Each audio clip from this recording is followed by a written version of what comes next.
Quarta-feira é o dia do quadro Capital Sustentável com o nosso notável e especialista em sustentabilidade, o Carlo Pereira.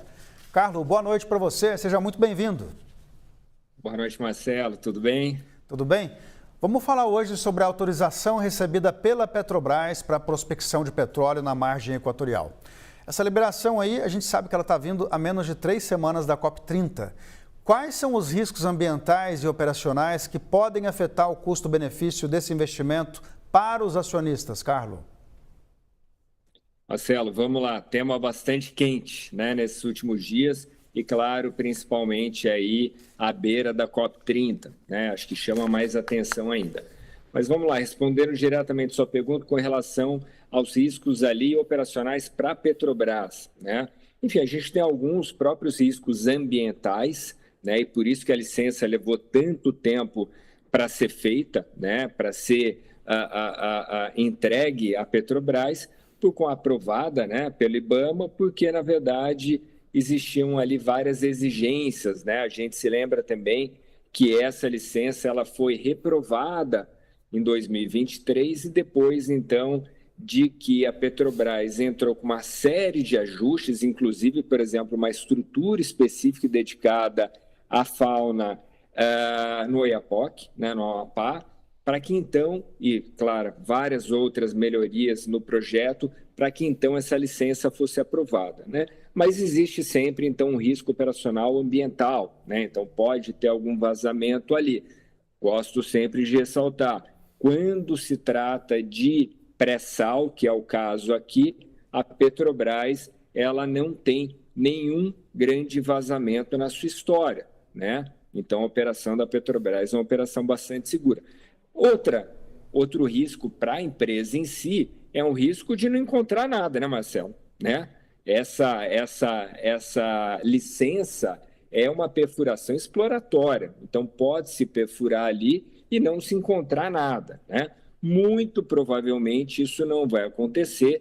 As pesquisas mostram, então, e até por conta da exploração que já existe na Guiana, né, e no Suriname também, de que sim, a gente está diante de uma reserva muito significativa, maior do que as reservas atuais de Tupi, por exemplo, né?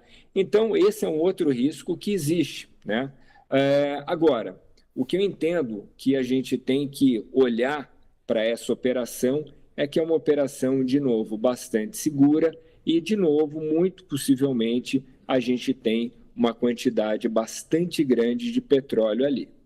Do ponto de vista de imagem da empresa, Carlo, como é que a Petrobras está conseguindo equilibrar aí o argumento da fronteira energética com a necessidade de preservação desses ecossistemas que a gente sabe que são sensíveis?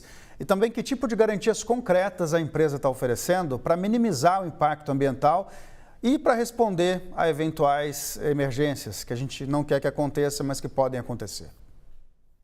Claro. De novo, né, a gente tem na história da Petrobras alguns acidentes, né? Alguns acidentes na Baía de Guanabara, por exemplo, que a gente se lembra. No entanto, há décadas não temos nenhum acidente significativo e quando se trata de pré-sal também não houve nada de acidente. Então, é uma operação bastante segura. Eu costumo brincar em que quando se trata de águas profundas, a Petrobras é a nossa NASA, né? Que a gente gosta sempre de referenciar a NASA como sendo uma coisa de ponta e como é, obviamente, então a Petrobras, nesse caso, a gente poderia chamar de a NASA das águas profundas, né? A melhor tecnologia no mundo. A gente tem muito a se orgulhar disso, né?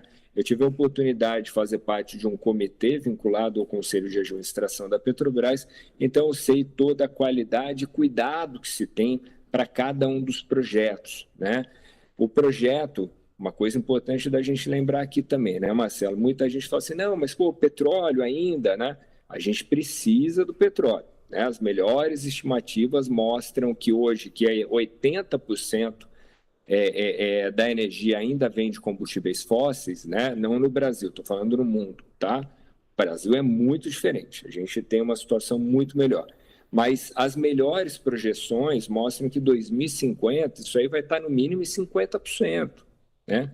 Então a gente precisa ainda, infelizmente, do petróleo. Essa é uma verdade inconveniente. Né? sempre gostam de trazer o algoz nessa hora, né? Com a questão da verdade conveniente, e essa é uma verdade inconveniente. Então, por isso que a gente tem que lembrar que hoje a gente tem reservas de petróleo, né, para 13 anos. 13 anos é amanhã. Não dá para a gente não tomar conta da segurança energética, né? O que significa isso? Significa que a gente vai ter que importar petróleo daqui a 13 anos? Não faz nenhum sentido, sendo que a gente tem essa reserva, né?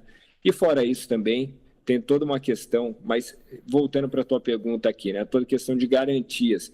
As garantias são o que estão na licença.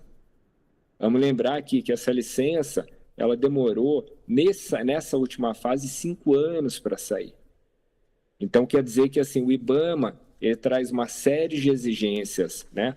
Vamos lembrar outra coisa bastante importante que o governador Clécio Luiz comentou aqui. O exercício que foi feito agora para que houvesse, então, a licença para exploração, não é para produção ainda, né, Marcelo? Exploração de um poço, tá? Só para ver se tem o petróleo ali. Esse exercício que foi feito foi o maior do mundo, com helicópteros, enfim, com uma série de navios-sondas, enfim, uma estrutura muito grande, né? Centenas e centenas de profissionais, não só de Petrobras, como IBAMA, né? Então, por isso que o que a Petrobras traz aqui é, sem dúvida, seu conjunto de toda a tecnologia de exploração, né? Que garante, então, que não se tenha vazamento. Caso se tenha, claro, toda uma questão de preparação para a resposta aos acidentes de maneira bastante efetiva.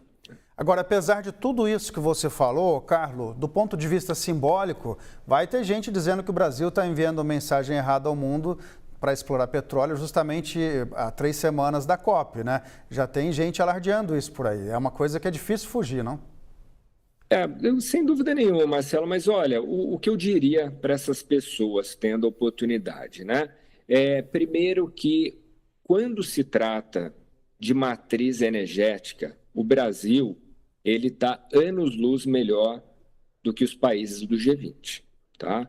Então, quando a gente olha, por exemplo, né, quando a gente fala em matriz energética, a gente está falando de matriz primária, secundária, ou seja, petróleo, por exemplo, combustíveis líquidos, em geral, e também energia elétrica. Energia elétrica, como a gente sabe, a gente tem a produção mais de 90%, né, de produção proveniente de energia renovável. Quando a gente fala em matriz primária, a gente fala por volta de 50%. Vamos arredondar para 50%, tá?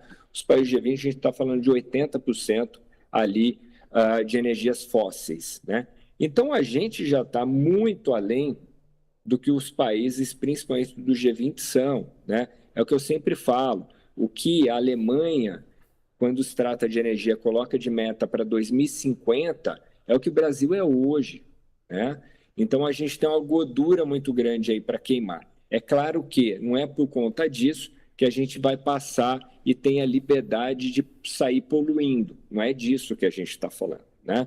Mas fato é, e isso é um ponto muito relevante, por exemplo, mesmo essas pessoas que fazem esses comentários, eu estou vendo muito também ambientalistas, assim, que eu respeito muito, falando com relação à população brasileira, né? Então, dizendo que a população brasileira, por meio de pesquisa, mostra que, né, não se quer petróleo na Amazônia, né?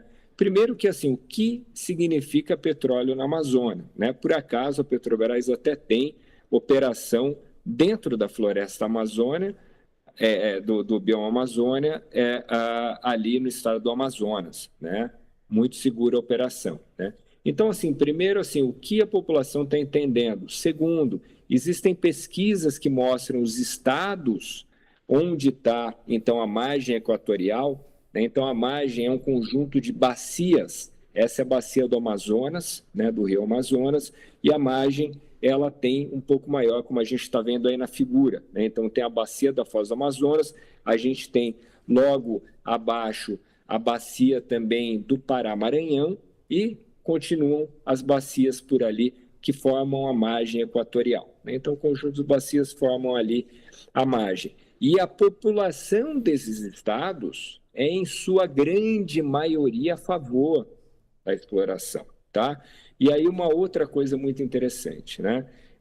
A gente está falando do Amapá, né? O terceiro menor IDH do mundo. Eu sempre recorro também ao Davi Zilberstein, né? Que foi ali o primeiro presidente da ANP, quem estruturou a ANP. Ele tem um artigo bastante importante hoje falando sobre isso, inclusive do potencial da luta com esse recurso, se bem aplicado, ao crime organizado na Amazônia, né, que a gente sabe que já dominou a maior parte ali da floresta e do bioma. Né? Então, isso é uma maneira da gente conseguir controlar. E aí, voltando para o ponto do IDH, né? Então, o governador Clécio, o governador Helder Barbalho do Pará também, eles sempre falam o quê? Que muitas vezes estrangeiros, né, olham a Amazônia de cima sobre as Copa das Árvores, mas se esquecem que embaixo do bioma Amazônia a gente tem uma população de 30 milhões de pessoas com o menor IDH do Brasil. E, de novo, Amapá, a gente está falando o terceiro menor IDH do Brasil. Né? E eu tenho ido muito ao Estado, e eu tenho muita confiança também ali, por que não, em todo o trabalho que o governo do Estado vem fazendo, junto com o Petrobras, junto com o IBAMA. Né? Então, o IBAMA não assinaria, não tivesse segurança do que está sendo feito. Tá? Então, eu vejo, sim, isso uma oportunidade para que o Estado se desenvolva, a região se desenvolva e tendo ali bastante certeza de que a gente tem uma operação bastante segura. Tá certo. Carlo Pereira, um dos notáveis do nosso canal. Obrigado pela participação e boa noite. Obrigado, Marcelo.